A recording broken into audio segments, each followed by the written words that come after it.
Good morning, this is Kelley Hobart from Alpaca Direct, and we're here talking about gnome homes. And what it is little double point needle protectors, and it looks much like this, and it's my own variation. I didn't make the removable hat.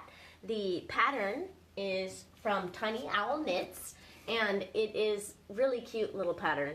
And what it does is it has a hat that flips off, and then you can store your double pointed needles inside. But with mine, I just decided to make them in a tube, and you can see that I have my double points in the actual thing, this little protector, but when you stick them in, they kind of get stuck in there, and so they don't fall out. And so I thought I'd make it like this. I didn't actually put the face on my little guy, but I thought this was really fun. For those of you out there that haven't felted before, this is a great felting project, a first felting project. And the reason why I like it is that it's really easy to do. And for those of us who have a front-loading wash machine, which is usually a problem for felters, this small project can be done on your stovetop with some nice warm water. It doesn't have to be too hot. And you just put some water on the stove in a medium-sized pan when you're done knitting these little guys, and you'd put it in the pan and just agitate it with your fingers, just rub back and forth. And because you have soap in the water, it makes it really easy. And then you'll see it start to felt, and when it gets to where you like it, then you're done. And that's all there is to it. And it does it pretty quickly. I think I had 2 of them in the pan at a time, and it was actually done in less than 5 minutes. It felted. And so it just took me a few minutes of just rubbing it back and forth and giving it a little agitation. And like I said, you don't have to have so hot water that you can't stand putting your hand in it. And so it's really easy to do and not as hard as I thought it might be. And as we're going along, make sure and let us know where you're from and what you're working on, because we love learning from you too. And so these gnome homes were really fun this week. And of course, I didn't actually totally follow the pattern. What I did with this first one, it tells you to cast on 12 stitches. And so I did that, and then I quickly decided that I wanted to have point protectors for my circular needles. So I cast on 6 stitches instead of 12 and made these little guys. And I'll give you my little instructions about what I did to make these little point protectors work. And they're kind of neat. So let me zoom in a little bit on that. See, they just cover your needles. I just thought they were totally darling. And each one is a little different. And you can felt it as much as you want. You can see that mine are lightly felted, but you can felt them more if you need to. So Debbie said hi, and Patricia, Debbie. and Chris. Good morning, Patricia. Sherry from Colorado. These gnome homes were really fun. So any of you out there that haven't done felting projects before, this was a kick in the pants. It was fantastic. And I wanted to show you that when I was doing my little beard on my little guy, some of it started to fall off. But I actually put that on before I felted it. And what I did is I just wove a strand through the stitch and caught it like that, and then unwound the actual fibers of the strand of yarn. So I opened up those little strands. Let's see if I can show you. And that's what made it fuzzy. And so I wanted to make sure and show you that. So if you guys wanted to make your own beards and you're like, I don't have the right yarn for it, any yarn that's plied will work. And this was really neat. And this, I used just leftover scraps. Remember when I was doing the Christmas ornaments earlier this year? And this was leftover yarn from that. And so you can use scraps from home to make these little buddies. And you just cast on 12 stitches. So if you can see how I've separated the strands and how it gets hairy, that's how I made my beard. And then I just put it through a strand of the actual knitting through a knit stitch, and then it just held there on its own. Although this side kind of fell off. So you got to be careful when you're agitating it so it doesn't come off. But these are really cute, and they stay on pretty nice. I think they would be good point protectors, and they'll actually, you know, poke right through your needle and help it stay in place, which I felt was fine too. But and it's really soft to touch. So if you like something that's really cute and really soft, I think these make great gift ideas and great way to use up little scraps of your yarn. And so it was totally fun to do that. And like I said, it's by Tiny Owl Knits, and it's on alpacadirect.com if you were interested in getting this pattern. And you actually use double pointed needles. You know, I do everything magic loop, so I don't really use these double pointed needles, but I thought they're pretty cute. And so anyway, it was fun to play around with this pattern this week. It was good since you weren't feeling this good this Yes, this I have weekend. a bit of a cold, so I'm kind of a little bit under the weather. My little granddaughter wasn't feeling well, and I watched her this last week, and of course I almost always seem to come home after I watch her with some sort of a cold the few days after I get home. So, darn it, anyways. Oh well. So this right here is what I'm showing you on here is how I cast on for my little point protectors. And when I originally cast on, I cast on 8 stitches because sometimes your cast on edge can be a little tighter. So I cast on 2 extra stitches, and then the beginning of the round I would go ahead and knit 2 together, 1 on each side. And so I always knit mine 2 at a time, so I get them, I don't have to count rows, I just kind of play with it and get something looks similar to each other, so they look kind of like a match pair.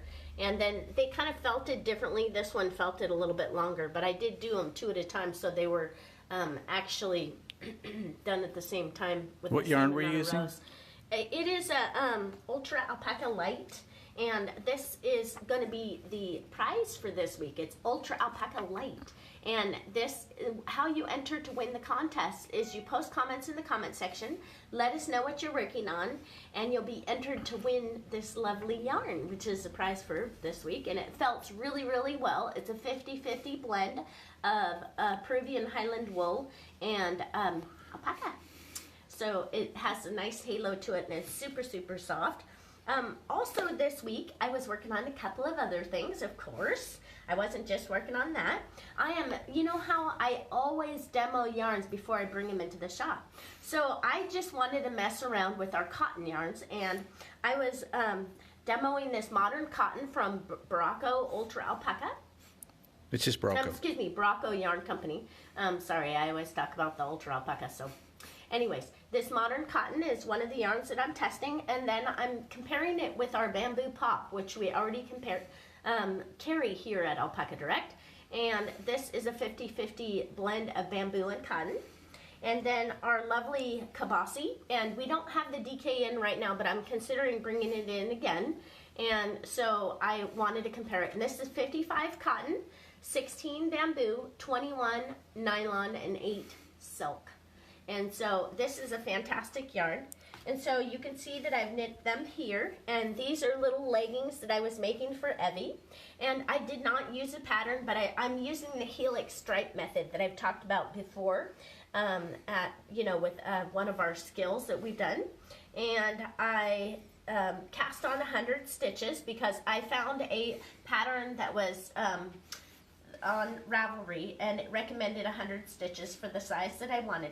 Another thing that I often do when I'm doing a pattern, because a lot of times I don't use patterns, and I take an old pair of jeans. This was a 6 to 9 month old from Evie, and I wanted to make something bigger than this, so I'm testing it as I'm going along, and I'm going to make the length a little bit bigger. But if you can see here that once this blocks out, it's going to be bigger than these little pants, and I'm still going to do a few more inches on the length here, but it's getting close. And also, when I was using these Helix stripe and I split for the legs, what I wanted to show you is that the stitch count doesn't exactly measure up. No, on Helix stripe, if you're going to cast on for 60 stitches, you would cast on, and you had 3 colors, you would cast on 20 stitches in the white, 20 in the pink, and then 20 in the blue, and then you would go around and around. Well, on this one, a lot of the stitches, there's like, it's not the exact stitch count, but the point I wanted to make about this is that your Helix stripe still works. So even if your stitch count isn't exact when you split, because I didn't have a choice of where my yarn was set, right? Because it was already there from knitting the waistband part of it. So I'm just still using that, and you can see that my stripes still look nice and clean, and straight. Even though the 3 different colors don't have the exact same stitch count, it still works beautifully. So I thought that was worth mentioning. That was very cute. So I'm working on those. Why don't you talk about how the different yarns, you were talking to me about how the yarns knit up. Right, so we have the 3 different cotton yarns, and it was really interesting so far to try them, because this kabasi is, it's a structured, plied, more tightly plied yarn. And so it feels like it is ballistic, like it's very sturdy, and I love that about this yarn. But it also does have a bit of a shine. If you look at it up close, it looks kind of, it stands out, not just because of its a tonal color, but there's something about the yarn that makes it stand out that's pretty cool. And then the bamboo is wonderfully soft. This bamboo yarn is really, really soft. And it is very economical to yarn, and it has that bit of a sheen to it because it has that bamboo in it. What is it? And this is called Bamboo Pop, and it comes in some different colors, and it's by Universal Yarn Company. You can see that it comes in a ton of different colors. It's great for projects, and it's got really good yardage on it too. It has 292 yards in it, and it's 50 cotton, 50 bamboo. And I like the shine that the bamboo gives to it. Some cottons are so shiny, or they can be so shiny that it's almost takes something away from the project. But that is, I don't think that, it doesn't have so much shine that it does that. In my opinion, it seems really nice. And then this modern cotton is super, super nice as well. And I'm enjoying working with it, and it seems really nice. I'll have to see how it blocks out, and it does seem like a very nice cotton. And so we'll see how that works, but it was fun. And then on here, if you see this cord, and I know I've showed you this before, but there's this cool little tool. It's a Krynic custom quarter, and we sell these on Alpaca Direct. And you hook your yarn that you're going to be working with over a doorknob, and then you would just wind it. You grab one end, would be like on a doorknob or something, the other end is right on here on this little hook that looks like a cup hook. And it just twists it around and around. And then you let the yarn wrap around itself, and it goes together and does this. And that is a really cool tool. I've really enjoyed using that, so I wanted to show that to you. And also here on the building blocks, I attached my first set of blocks together, and this is called the zipper join that I used, and I wanted to show it to you, see if you could see it in person. Jim, can you show that up close? Mm-hmm. That's the zipper join, and it's using a crochet hook. And I have a video on it, and either Kathleen or Jim can show you. That's the back side of it. But if you look at it really close, it's super, super sturdy. It's sturdier than the whole blanket. And usually where you join the things is a weak point. But with this kind of a join, it's not. It's not weak at all. It's totally awesome. So this was the building blocks pattern book that I'm using, and I'm doing strips. A strip of 6 blocks for each. And so I'm enjoying that. But let's get back to our little gnome homes. And I wanted to show you this little skill, and it's how to cast on 2 at a time in the round so that you can knit your little gnome homes all at once. And as you're going along, make sure to press the button if you like what you're seeing, and maybe post comments in the comment section and let us know what you're working on. And if you enjoy this, or if you have any questions, now is a great time to ask, because I can answer any questions that you might have. Hey, Cole, there's 2 questions. Sure. One was, do you often do crochet stuff, techniques? I don't do crochet as often. I love crochet, and when I can, I certainly will. And this zipper technique is actually a crochet technique. And so it's using a crochet hook. So this actual join can be used on blocks that are crocheted. So if you look at my video on that, you just can use that technique when you're joining crocheted blocks together So it's a very decorative join, and I did mine in the same color as the actual project, but you can do yours in a different color, and it makes it stand out. And So- one lady, I missed her name because it already flew by, but she says she uses her hand mixer as a quarter. Oh, you use hand mixer as a custom quarter? I'd love to see a recording of that. Maybe there's a YouTube video out there. I'll have to look at that and see if I can find one. But this handy little tool, is pretty fantastic. And it just has, it almost reminds me of a, something that you would use a reel on your fishing pole. But it works fantastic, and it makes that great cord. And I've never seen anything that works better. So let me come over here and show you how to cast on for 2 at a time. You know, if you're doing cuff down socks, if you're doing 2 baby hats at once, if you're doing baby booties and want to do the baby booties all at the same time and have your work done, you can use this method for casting on. But I'll show you how I do the gnome home thing here. So I'll just put on 4 stitches, so you would cast on half the amount of stitches that you need to cast on for your project. And for the gnome homes, I started with 8 stitches. So you cast them on using the long tail cast on method, and then you would take the stitches and slide them all the way over to that right hand side, and then drop it. Just drop it. Let it fall down, okay? Then I have that needle, the other side of the needle that I'm working on, and I would grab, I'm looking for my other tail. I got a tangled up mess here. Sorry about that. All right. Then I grab the other end of my cake that I have, because I have the inside and the outside, and I would cast on 2, 3, 4, 5, 6, 7, 8, which is the full amount of stitches I would cast on this time, right? And then when I'm doing the magic loop, I would just go ahead and split it in half like we always do when we do the magic loop method. And then guess what I'm doing? I'm going back down where that other work was. This one's fully cast on, right? And do you see your other one is up on top now here? Do you see that right there?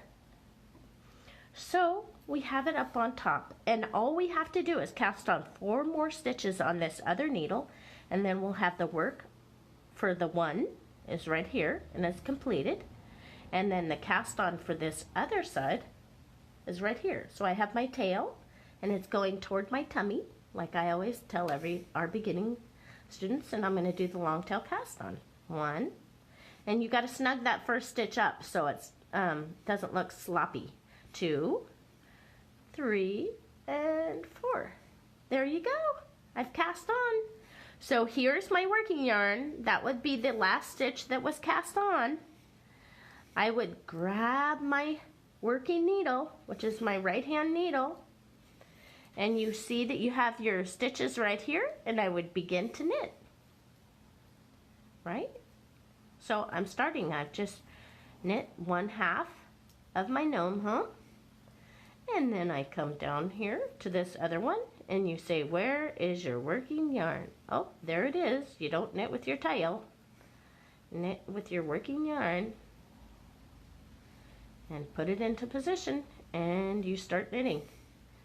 And I'll show you when I'm halfway done. You can see that they're all joined and everything is started. There you go. That's how I've cast on for 2 at a time cuff down socks, or you can use them for your gnome homes, or you can use it for baby booties or anything that you want to work on. That's how you cast on for 2 at a time in the round using the magic loop method. Isn't that cool? It's pretty neat. So that's what I did when I did all my gnomes. So when I was knitting along, I'm like, okay, I want to change colors. Well, they're exactly the same, because guess what? I did them at the same time. I totally love that method for that, because if there is a problem where you haven't exactly done something quite right, it's on both of them, so it becomes a design element. So that's totally fantastic. So, like I said earlier, Our prize for this week is the Ultra Alpaca Light, and all you have to do to enter to win for the Ultra Alpaca Light is post comments in the comment section, let us know where you're from, press that like and share button, and help us get out to as many people as we can so we can help people learn. And posting your photos is always fantastic because we love learning from you. And let us know what projects you're working on because we like that for future projects. So let's see, for this last week, we had, what was our I'm thinking of what our, our prize for this last week, and I don't have it with me, was for our classic shades. It is a bulky weight single ply, and Jim, do you mind if I just grab the hat? Wait one second. That's good. I'm just going to move away for 1 second, and I'm going to show you the classic shades, and I made mine. 1 second here. This is the classic shades, and these may not be the exact colorways that we're going to use. And this was the hat that I did last week. It's called A Little to the Left, and it was by Amy Gunderson, and it was a fun project. But the prize was for 2 skeins of this classic shades Big Time, and so that was that. And let me tell you who the winner was. What is that yarn? They were asking what the yarn is. This one is an acrylic. Let me tell you what it is. It's 70% acrylic and 30% wool, and it's a super bulky yarn, and it has long colorway changes on it, and it's made in Turkey by the Universal Yarn Company, and it is a really nice yarn. It was really fun to work with. So that was the prize for this last week, and the winner was Kay Sheffield Henderson. Kay, you won this yarn, so all you have to do is let us know what your address is, and we can get it out in the mail to you. So congratulations. I hope you enjoy working with this yarn as much as I did. And go ahead and give us your shipping information, and we'll get that out through mail. Now, the prize for this week, for all of you who want to enter to win for this Ultra Alpaca Light, maybe you can make some Gnome Homes little point protectors for your circular needles, or maybe you do use the double pointed needles and you can make one of these little houses. And you can see my needles don't fall out of here because they get poked into the inside of it, so they actually stay there. And I have my double pointed needles in here, and they're really super cute by the Tiny Owl Knit pattern, and that is sold on Alpaca Direct. And this is a copy of that pattern, Little Gnome Homes. So I thought that was a great pattern to work on this week. And next week we're going to be working on a little brioche, and we're going to be doing a hat, and I haven't quite decided what hat I'm going to be doing, but I will have it done by next week. And I'm thinking I want to do an Andrea Mowry one, but I shall see. If you guys have any ideas out there, you could let me know, and I can get started on that right away, because I usually start by Friday so I can be done for the next Tuesday. So that, I think, have I pretty much covered everything, Jim? I think so. I think I have. So while we're talking about it, yes, Jim, that was a good idea. I used, when I made mine, a whole bunch of stash yarn. So making these little gnome homes with stash yarn is a great way to use up some yarn, make some really cute little things for gifts for people, very thoughtful, and it's easy to do. And felting is fun. So if you guys haven't tried felting, you should try felting. You can, even if you have a front-loading wash machine like me, you can do felting on your stovetop, and it doesn't require such hot water that you can't do it, and agitation is what really helps projects to felt. So scrubbing it with your fingers can be done fairly quickly. I used to think it would take a long time to do it, but at least for these small projects, only a few minutes and you're done. So it really wasn't that hard, and using up leftovers always feels good. Getting the rest of that yarn out and figuring out what to do with it and making cute little things, gifts for our friends, is lovely. So you guys join me again next week, where I'm going to be talking about brioche. And I hope you guys have a great week, and I hope everyone is safe and out there in the snow, as it's snowing right now, and as everyone's doing well. So you guys take care. See you next Tuesday.